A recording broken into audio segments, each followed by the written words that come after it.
Hi అండి, సంపూర్ణ వ్లాగ్స్కి స్వాగతం. ప్రసాదం కోసము పులగం చేసుకుందామండి.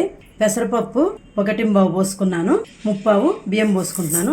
పెసరపప్పు ఎక్కువ పోసుకోవాలి, బియ్యం తక్కువ పోసుకోవాలండి. దీనికి పొట్టుండే పప్పే వాడుకోవాలి. బియ్యం కడిగేశానండి. ఈ డబ్బాతోటి 2 డబ్బాలు పోసుకున్నాం కదా, పొడిగా ఉండాలి, అందుకని 4.5 పోసుకున్నాను. లేదంటే 5 డబ్బాలు పోసుకుంటే సరిపోతుంది. స్టవ్ వెలిగించి కుక్కర్ పెట్టానండి. ఇది ప్రసాదం కోసం కదా, అందుకని నేను నెయ్యి వేసుకుంటున్నానండి. దీంతో ఒక్కొక్క డబ్బాకి 3 స్పూన్లు వేసుకుంటే సరిపోతుంది నెయ్యి. అయితే ఇప్పుడు మిరియాలు దంచి వేసుకోవచ్చు, అలానే వేసుకోవచ్చు.